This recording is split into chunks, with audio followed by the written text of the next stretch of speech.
రండి. 65వ కీర్తన 11వ వచనం. రెండు వర్తమానాలు కూడా ఆ వచనం మీదనే మనం కలిగి ఉంటాం.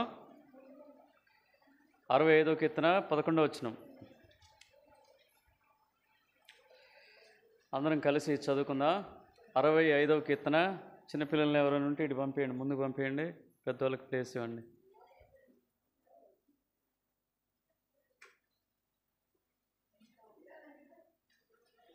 అరవై 65వ కీర్తన 11వ వచనం అందరం కూడా కలిసి బిగ్గరగా చదువుకుందాం. సంవత్సరమును నీ దయా కిరీటము ధరింపచేసి ఉన్నావు, నీ జాడలు సారము వెదజల్లుచున్నవి. తిరిగి మరొక లేఖన భాగాన్ని చదువుకుందాం. 33వ కీర్తన 3వ వచనం. 33వ కీర్తన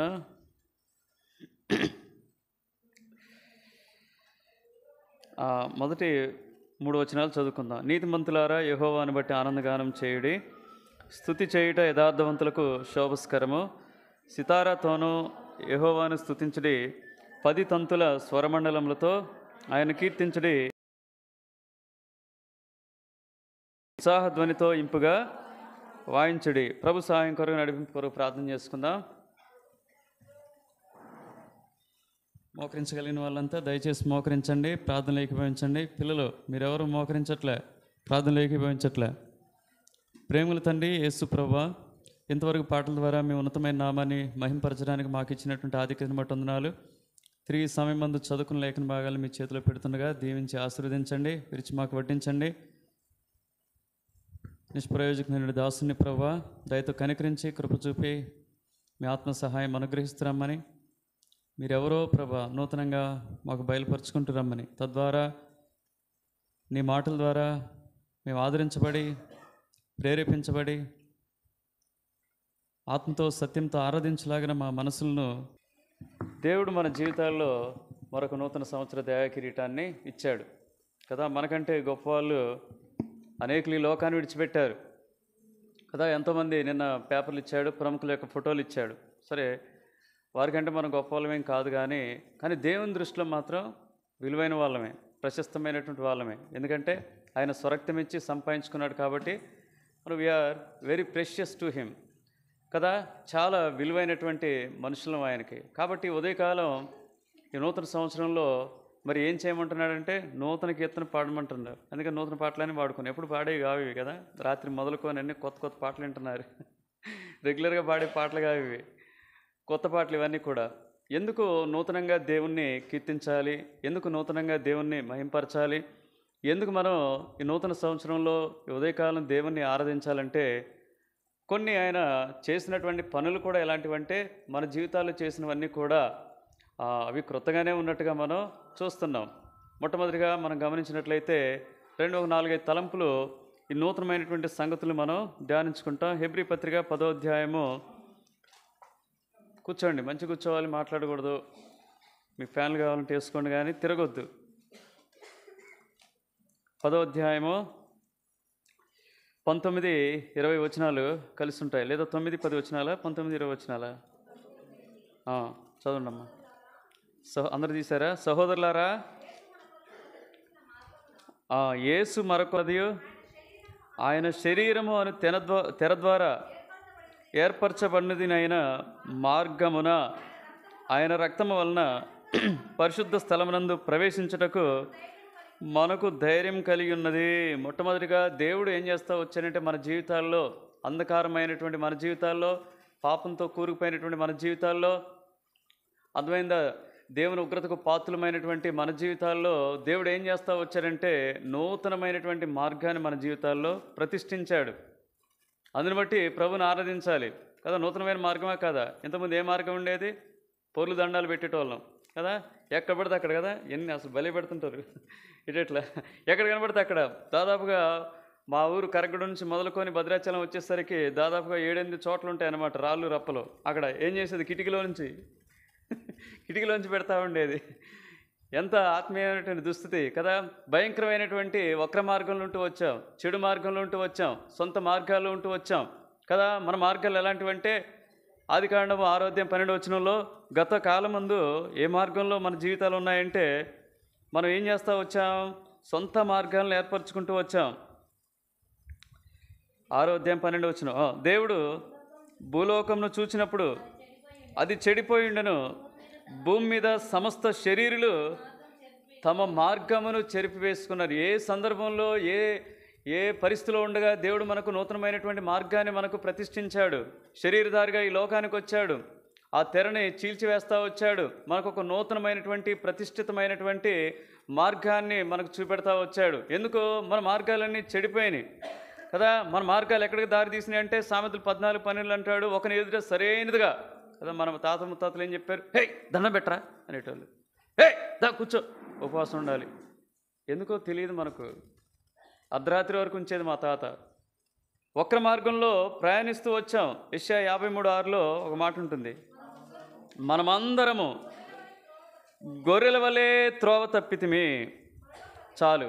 ఎలా అంట? గొర్రెలు ఎట్లా ఉంటాయంట? ఒకటి పోతే కథం, ఒకటి పోతే మొత్తం కథం. మా తాత పోయాడు, మొత్తం అందరం కూడా ఏమైపోయాను? ఆ చెడు మార్గంలోనికి వెళ్ళిపోయాం. ఆ మార్గంలో ఏమున్నాయండి? భయంకరమైన త్రాగుడు, వ్యసనాలు, బూతులు. ఇదే మన బ్రతుకు. మళ్ళీ ఏమంటే అక్కడ పోయి మొత్తం కేవలం ఏం చేసింది మా తాత? ఆ చుట్ట తీసి పక్కన పెట్టేసి ఏం చేసేది? కొబ్బరికాయ కొట్టేది. మళ్ళీ తర్వాత ఏం చేసింది? మళ్ళీ దాన్ని పెట్టుకునేది. నేను అనుకునేది, ఏంది ఇది? దేవుడు పరిశుద్ధుడు అంటారు, దేవుడు మరి ఇదేం పనులు అనుకునేది. అలాంటి భయంకరమైన దుస్థితిలో ఉన్నటువంటి నిన్ను నన్ను ఏం చేస్తూ వచ్చాడు? యేసుక్రీస్తు వారి లోకానికి వచ్చాడు, శరీరధారిగా వచ్చాడు, నూతనమైనటువంటి మార్గాల్లోనికి నిన్ను నడిపిస్తూ వచ్చాడు. ఈ మార్గం ఎలాంటిదంట? ఓ మాట అంటాడు, హోషేయ 14:9 అంటాడు, యెహోవా మార్గములు చక్కనివి.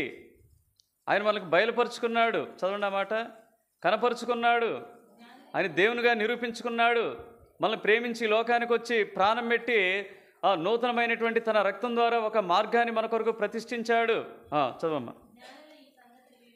జ్ఞానులు ఈ సంగతులు వివేచింతురు, బుద్ధిమంతులు వాటిని గ్రహింతురు. ఏలైనగా యెహోవా మార్గములు చక్కనివి. ఎలాంటివంట? చాలు. నీతిమంతులు ఏం చేస్తారంట? దాన్ని అనుసరించి కదా. దేవుని దయ వల్ల మనం ఈ మార్గంలోనికి వచ్చాం. ఏమన్నా నష్టపోయామా? చెప్పండి. ఎంత మేలు పొందుతా వచ్చాం? మన పాపాలు క్షమించబడ్డాయి ఈ మార్గంలో, మనకు శాంతి సమాధానాలు దొరికాయి ఈ మార్గంలో. మన ఓ మాట అంటాడు 7వ వచనంలో, ఎక్కడ నడిపించాడు? ఆఖరికి నోట చక్కించాలి. ఎందుకు నూతనంగా ఆయన నామాన్ని మనం గణపరచాలి అంటే, మొట్టమొదటిగా ఆయన మన జీవితాల్లో నూతన మార్గాన్ని ఏం చేస్తూ వచ్చాడు? ప్రతిష్ఠించాడు మనకు. ఆ మార్గంలో మనం కొనసాగటానికి సహాయపడుతూ ఉన్నాడు. అందుని బట్టి దేవుణ్ణి ఆరాధిద్దాం. రెండోదిగా హెబ్రీ పత్రిక 8వ అధ్యాయము 6 నుంచి 8 వచనాలు చదువుకుందాం. హెబ్రీ పత్రిక, కూర్చోవాలి.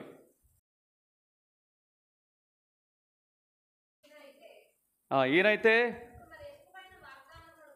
ఇప్పుడు మరి ఎక్కువైన వాగ్దానమును బట్టి నియమింపబడిన శ్రేష్టమైన సేవకత్వం పొంది ఉన్న నిబంధన చేయుదును. దేవుడు మనతో చేసినట్టు నిబంధన ఎలాంటిది? పాతది మంచిగా లేదంట. ఎందుకు? వాళ్ళు రోజు ఏం చేస్తున్నారు? కోళ్ళకు వస్తున్నారు, ఎడ్లకు వస్తున్నారు, మేకలకు వస్తున్నారు. ఆ రక్తంతో దేవునికి బలి అర్పణలు ఇస్తూ ఉన్నారు. అప్పుడు ఏం చేస్తున్నాయంట వాళ్ళు? అప్పటి వరకు ఏమవుతున్నాయండి? మా పాపాలు పోయే. ఇంకేమవుతున్నాయంట? 2వ వచనంలో, అలాగూ చేయగలిగిన ఎడల సేవించి వారు ఒక్కరే శుద్ధపరచబడిన తర్వాత వారి మనస్సాక్షి పాప జ్ఞప్తి ఇకను ఉండదు గనుక వాటిని అర్పించడం మానదురు కదా. ఎందుకు ప్రతి సంవత్సరం అర్పించాల్సి వచ్చేదంటే, ప్రతి సంవత్సరం ఏం చేస్తా వచ్చాడు? మనందరి నిమిత్తము తండ్రి అయిన దేవుడు ఎలా పంపాడు ఈ లోకానికి అయిందంటే, శరీరము అనుసరింపక 3-4 వచనాలు, అనుసరింపక ఆత్మ అనుసరించే నడుచుకున్న మనయందు ధర్మశాస్త్ర సంబంధమైన రక్తానికి ప్రతిగా నీవు నేను రక్తం కాచవలసి ఉంది.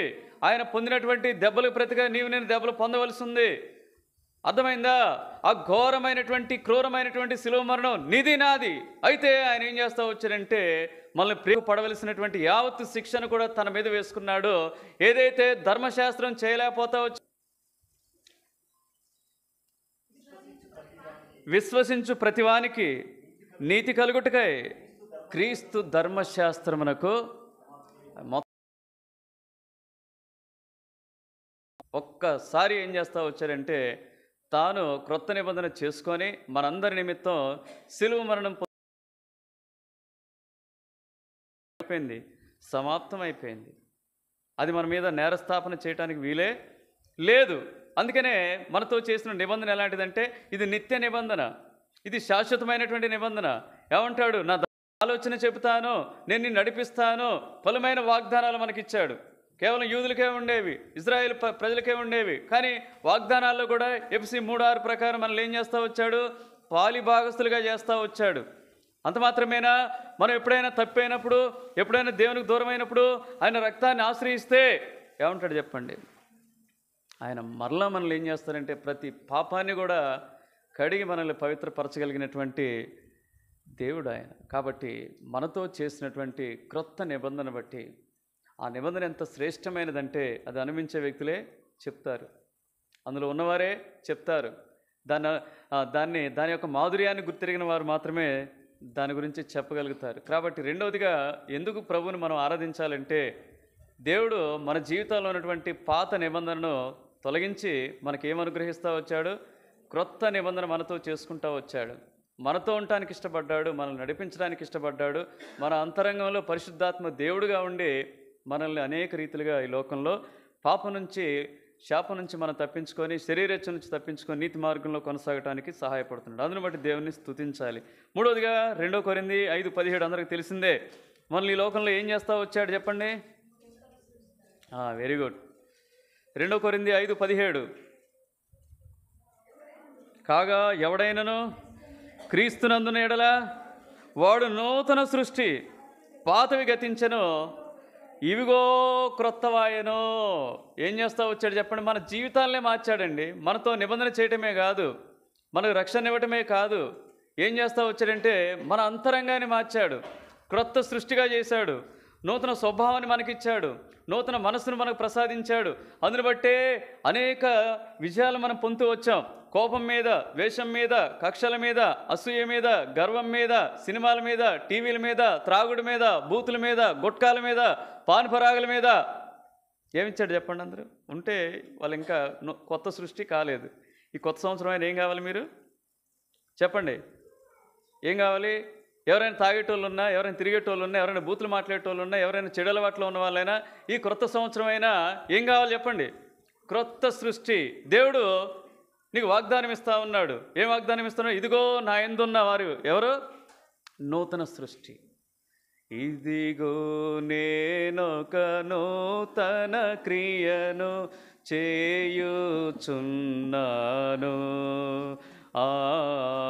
ఇదిగో నేనొక నూతన క్రియను చేయుచున్నాను,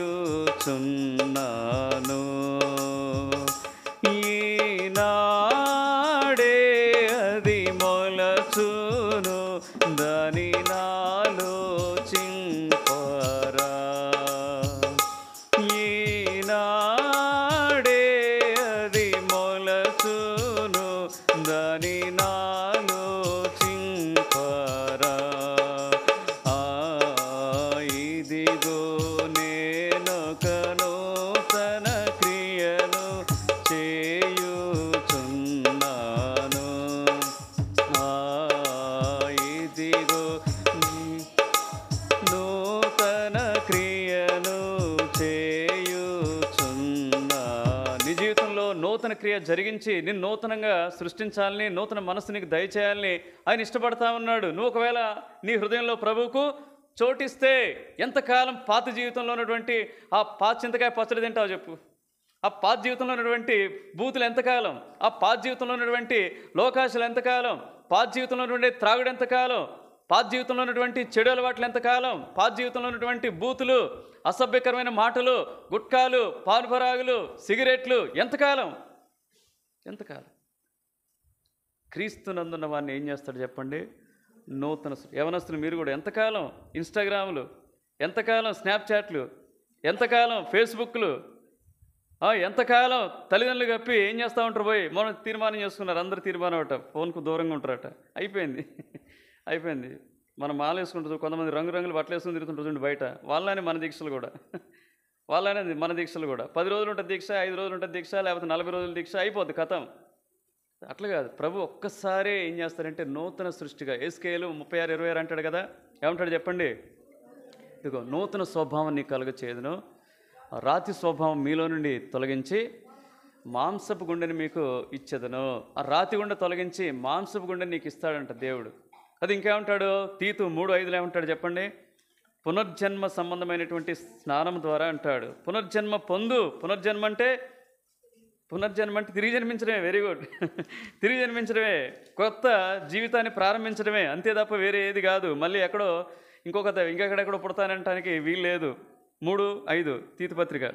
మనం నీతిని అనుసరించి చేసిన క్రియల మూలంగా కాక తన కనికరం చొప్పుననే పునర్జన్మ సంబంధమైన స్నానం ద్వారాను పరిశుద్ధాత్మ మనకు నూతన స్వభావము కదా. ఎవరు కలగజేసింది చెప్పండి? పరిశుద్ధాత్మ దేవుడు. పునర్జన్మ సంబంధమైనటువంటి స్నానం ద్వారా, బాప్తిజం ద్వారా పాత జీవితాన్ని పాతిపెట్టు, క్రొత్త జీవితాన్ని క్రీస్తులో ప్రారంభించు. ఏమైపోతాయో తెలుసా? అన్నీ మారిపోతాయి. కొలసీలకు రాసిన పత్రిక 3:9-10 అన్నీ మారిపోతాయిగా.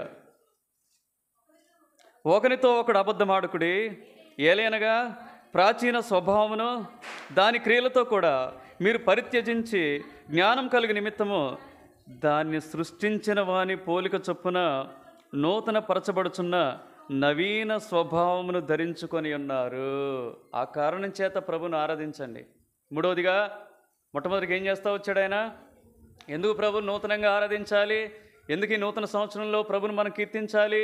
ఎందుకు ఈ నూతన సంవత్సరంలో ప్రభుని మనం హెచ్చించాలి అంటే, మొట్టమొదటిగా ఆయన మన కొరకు ఏం చేస్తూ వచ్చాడు? మన జీవితాల్లో నూతన మార్గాన్ని ప్రతిష్ఠించాడు కాబట్టి కదా. రెండోదిగా ఏం చేస్తూ వచ్చాడు? నూతన నిబంధన, క్రొత్త నిబంధనను ఏం చేస్తూ వచ్చాడు? మన కొరకు అనుగ్రహించాడు, దానికి మనల్ని వారసులుగా చేసుకున్నాడు కాబట్టి. మూడవదిగా మన జీవితాలను ఏం చేస్తూ వచ్చాడు?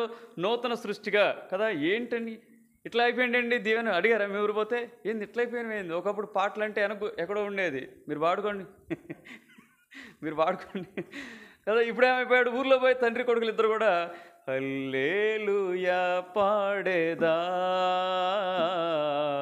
ప్రభు నిన్ను కొనియాడేదా, హల్లెలూయా పాడేదా, ప్రభు నిన్ను కొనియాడేదా. పాటలు పాడుతున్నారంట వాళ్ళిద్దరు కలిసి కదా. ఎంత గొప్ప సంగతి అండి. వారి హృదయాలను ఎంతగా మార్చాడు, ఎంత నవీనపరిచాడు, ప్రాచీన స్వభావాన్ని తొలగించాడు, నూతన స్వభావాన్ని వారికి అనుగ్రహించాడు. ఇది మూడవ సంగతి. నాలుగవదిగా రండి, ఏం చేస్తూ ఉన్నాడు? మనల్ని రక్షించడమే కాదు, నూతన నిబంధన చేయటమే కాదు, క్రొత్త సృష్టిగా చేయటమే కాదు, ఏం చేస్తూ ఉన్నాడు? విలాప వాక్యాలు 3:22-23 చూడకుండా చెప్పేయచ్చు. వెరీ గుడ్ అండి. నూతనమైన ప్రేమ, గత సంవత్సరం కంటే కూడా నూతనమైన ప్రేమ నీ పట్ల చూపించాలని ఇష్టపడతా ఉన్నాడు. చదవండి విలాప వాక్యాలు 3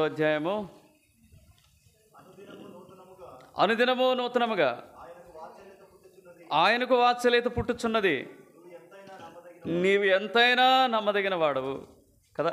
ఏం చేస్తా వచ్చాడంటే నూతనమైనటువంటి వాత్సల్యత, నూతనమైనటువంటి ప్రేమండి ఆయన నమ్ముకున్న వాళ్ళకి ఆయన చూపించేది. గత సంవత్సరం అంతా అనేక పర్యాయాలు నువ్వు అబద్ధాలు ఆడలేదా, నువ్వు తప్పిపోలేదా, నీ కళ్ళతో పాపం చేయలేదా, నీ మాటలతో పాపం చేయలేదా, నీ దేహంతో నువ్వు పాపం చేయలేదా చెప్పు, నీ ఆలోచనలతో నువ్వు పాపం చేయలేదా చెప్పు. అయినప్పటికీ కూడా దేవుడు ఏం చేస్తూ వచ్చాడు చెప్పండి? నిన్నేం చేస్తూ వచ్చాడు?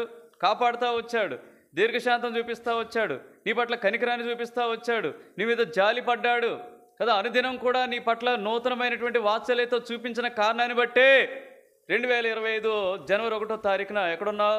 దేవుని సన్నిధిలో ఉన్నావు. లేకపోతే ఏమైపోయావు అంట? పై వచనం చదివితే అప్పుడు మనకు తెలుస్తుందన్నమాట. ఆయన 22వ వచనం చదవ మంచిగా. 22-23 యెహోవా కృపగలవాడు, ఆయన వాత్సల్యత ఎడతెగక నిలుచున్నది గనక మనం నిర్మూలం కాకున్న వారము. ఏం కాలేదు చెప్పండి? 2024 సంవత్సరంలో మనం కీడు అపాయం నుంచి తప్పించబడ్డాం, మంచి ఆరోగ్యంగా దొరికింది, క్షేమం దొరికింది. అర్థమైందా? నీకంటే గొప్పవారు అనేకులు ఈ లోకాన్ని విడిచిపెట్టారు. మనం ఆయన గుంపులో ఉన్నాం, సజీవుల లెక్కల్లో ఉన్నాం. అందుకని ఏమంటాడు యెషయా భక్తుడు? ఏమంటాడు 38వ అధ్యాయంలో? సజీవులు సచ్చినోళ్ళు ఆయన స్తుతించలేరు. గుర్తుపెట్టుకోండి. చదవండి యెషయా 38:19-20 వచనాల. సజీవులు సజీవులే కదా, నిన్ను స్తుతించుదురు. ఈ దినమున నేను సజీవుడనై నిన్ను స్తుతించుచున్నాను. అర్థమైంది? ఎంత జాలిగల దేవుడండి, ఎంత కరుణ కలిగినటువంటి దేవుడండి. ఎన్నో పర్యాలు నీవు నేను ఏం చేస్తూ వచ్చాం. రండి ఇప్పుడు మనం ఎలాంటి వాళ్ళం అంటే మంచోళ్ళమా చెప్పండి. 78వ కీర్తనలో మనం బహు దుర్మార్గులం. ఒక మాటలో చెప్పాలంటే ప్రభుని నమ్ముకున్నాం కానీ అనేక రీతిలుగా ప్రభుని శోధించిన వాళ్ళు. 36 నుంచి 40 వచనాలు చదవండి. అయినను వారి హృదయము ఆయన ఎడల స్థిరంగా ఉండలేదు, ఆయన నిబంధనను వారు నమ్మకంగా గైకొనలేదు. నోటి మాటతో వారు ఆయన ముఖస్తుతి చేసిరి, తమ నాలుకలతో ఆయన యొద్ద బొంకిరి. అయితే ఆయన వాత్సల్య సంపూర్ణుడై వారిని నశింపచేయక వారి దోషము పరిహరించువాడు, తన ఉగ్రతను ఏమాత్రము రేపుకొనక పలుమారు కోపము అణుచుకునేవాడు. కాగా వారు కేవలం శరీరులై ఉన్నారనియో, విసరి వెళ్ళి మరలిరాని గాలివలేనున్నారనియో ఆయన జ్ఞాపకం చేసుకున్నాడు. ఆయన జ్ఞాపకం మనల్ని చేసుకోక ఆయన దీర్ఘశాంతం మన పట్ల చూపించకపోతే ఎక్కడుండే వాళ్ళం? అయితే పరలోకం, లేకపోతే ఎక్కడుండే వాళ్ళం? ఫ్రీ ఫైర్ కాదు, హెల్ ఫైర్. దాన్ని ఏమంటారు? హెల్ ఫైర్. ఫ్రీ ఫైర్ అని ఎవరు పెట్టారు కానీ ఫ్రీ ఫైర్ కాదు, ఇది హెల్ ఫైరే నిజంగా ఈ లోకంలో ఇది కదా. ఆ స్థితిలో ఉండవలసినటువంటి నిన్ను నన్ను ఇక్కడ కూర్చోబెట్టాడండి. దేవుణ్ణి ఆరాధించు. ఏమిచ్చి రుణం తీర్చుకోగలవు చెప్పు? ఏమి చేస్తే ఆయన మెప్పు పొందగలవు చెప్పు? నువ్వేమి చేసినా సరే నీ జీవితం అంతా స్తుతించిన ఆయన చేసిన మేలను బట్టి ఆ రుణం నువ్వు తీర్చుకోలేవు. గుర్తుపెట్టుకో. రెండు చివరిది యెషయా 40:31. యెషయా గ్రంథము 40:31. యెహోవా కొరకు ఎదురు చూచువారు నూతన బలము పొందుదురు, వారు పక్షిరాజు వలె రెక్కలు చాపి పైకి ఎగురుదురు, అలయక పరిగెత్తుదురు, సొమ్మసిల్లక నడిచిపోదురు. ఏం చేస్తా వచ్చాడు మన జీవితాల్లో? నూతనమైనటువంటి బలం. ఏ బలం అది? నిరీక్షణ బలం ఇచ్చాడు కదా. ఇంకా ఎదురు చూస్తూ ఉన్నావు, ఇంకా మేలు చేస్తాడని ఆశిస్తూ ఉన్నావు. ఆయన ఇంకో పర్యాయం వస్తాడని ఆశిస్తూ ఉన్నావు. ఆయన వచ్చినప్పుడు ఆయన ఖచ్చితంగా మనల్ని తీసుకువెళ్తాడని ఆశిస్తూ ఉన్నావు. ఆయన ఉండే స్థలంలో నేను ఉంటామని ఆశిస్తూ ఉన్నావు. ఇది మనకి ఏమిస్తూ ఉంది? సంవత్సరాలు గడుచున్న కొద్దీ ఏమిస్తూ ఉంది చెప్పండి? బలం కదా. ఎదురు చూసేటప్పుడు ఏముంటుంది చెప్పండి కదా. ఒక మాట అంటాడు, రోమపత్రిక 5వ అధ్యాయం 3 నుంచి 5 వచనాలు చదవండి. రోమపత్రిక ఆయన కొరకు ఎదురు చూసే విషయమై కాబట్టి విశ్వాస మూలంన మనం నీతిమంతులంగా తీర్చబడి, రోమపత్రిక 5వ అధ్యాయం 3, 4, 5 వచనాలు. అంతేకాదు శ్రమ ఓర్పు పరీక్ష నిరీక్షను కలుగు చేయనని ఎరిగి ఎందులో సంతోషపడుతున్నావు? అర్రే నా డబ్బులు పోయావు, హ్యాపీ. ఎందుకు? యేసుప్రభు దగ్గర ఉంటాయి. ఆయన కోటీశ్వరుడు ఆయన. అర్రే నా రోగాలు వచ్చినాయి. ఎవరైనా చెప్పగలరా కదా? రోగాలు వచ్చినాయి, అన్నీ నాకే. చిన్నపిల్లలు ఏడుస్తుంటారు చూడండి, అన్నీ నాకే కదా. మీరు ఒక పరుగు పందెంలో ఒక స్ప్రింటర్ అంటే మీకు తెలుసా? స్ప్రింటర్ అన్న రన్నింగ్ 100 మీటర్లు 200 మీటర్ల పరుగులో మీరు మొదలుపెట్టినప్పుడు వాడు నిదానంగానే ఉంటాడు. ఈ పరుగు దగ్గరకు వచ్చేటప్పుడు ఏం పొందుతాడు? వెళ్తా నేను ఎట్లయినా చేరుకుంటా. నూతన బలం, నూతన శక్తిని పొంది ఏం సాధ్యమైన. కొంతమంది ఏం చేస్తారంటే అక్కడికి వచ్చి బోర్లు పెడతారు, ముందన పోవాలి కదా. ఎగ్జాక్ట్లీ అండి. దేవుడు మనకిచ్చిన నిరీక్షణ కూడా 5:5 ఏమంటాడు చెప్పండి? ఈ నిరీక్షణ మనల్ని ఏం చేయటం లేదు, సిగ్గుపరచడం లేదు. చెప్పగలుగుతున్నాం, ఏం కాదు పోతే పోయినాయి, ఏం కాదు జరిగితే జరిగినాయి, ఏం కాదు వస్తే వచ్చినాయి, ఏం కాదు సంభవిస్తే సంభవించినాయి, ఒకనాడు నేను ప్రభుతో ఉంటాను కదా. ప్రకటన 21 ఏం చూస్తాను? ప్రభుతో ఉండి. ప్రకటన 21వ అధ్యాయం 1-2 వచనాలు. అంతటా నేను ఏం చూస్తారంటే చెప్పండి? క్రొత్త ఆకాశమును క్రొత్త భూమిని చూచితిని.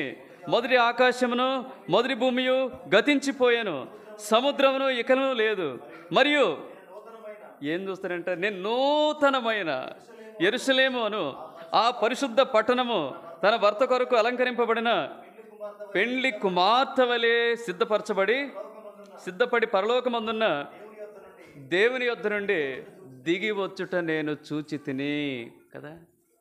ఎంత మనం ఆ స్థానంలో ఉంటే ఎంత సంతోషించేవాళ్ళం. యోహాను ప్లేస్లో మనం ఉంటే కదా. దిగి వచ్చుట చూస్తూ వచ్చాడంట. నూతన యెరూషలేం మనుషులు కట్టిన కట్టడం కాదు, అది దేవుని చేతనే కట్టబడినటువంటి కట్టడం. అందులో ఉండబోయేటటువంటి వారం మనమే. కాబట్టి ఏం చేద్దాం ఎక్కడెక్కడ వాళ్ళమో కదా, ఎక్కడెక్కడ వాళ్ళమో అలాంటి మనల్ని ఏం చేస్తూ వచ్చాడు దేవుడు?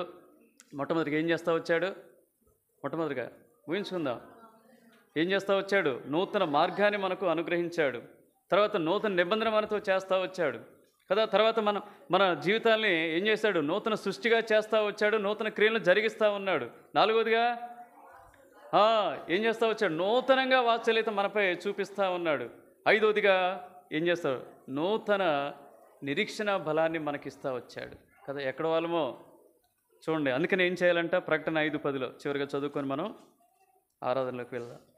ఎక్కడెక్కడ వాళ్ళమో మనల్ని అందరినీ సమకూర్చి ఇప్పుడు ఏమంటున్నాడు చెప్పండి? అందుకనే ఇన్ని నూతనంగా చేశాను కాబట్టి నా కొరకు ఏం చేయండి?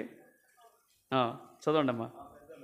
ఆ పెద్దలు, నీవు ఆ గ్రంథముని తీసుకొని దాని ముద్రలు విప్పుటకు యోగ్యుడవు, నీవు వధింపబడిన వాడవై నీ రక్తమిచ్చి ప్రతి వంశంలోనూ ఆయా భాషలు మాట్లాడే వారిలోనూ ప్రతి ప్రజలోనూ ప్రతి జనములోనూ దేవుని కొరకు మనుషులను కొని మా దేవునికి ఒక రాజ్యంగాను యాజకులుగాను చేసేది గనుక వారు భూలోకమందు ఏలుదురని క్రొత్త పాట పాడుదురు. Let us sing a new song to praise him. క్రొత్త పాట ద్వారా దేవుని ఏం చేద్దాం? నూతన సంవత్సరంలో ఆరాధిద్దాం. రండి మనం లేచి నిలబడి ఒక పాట పాడుకొని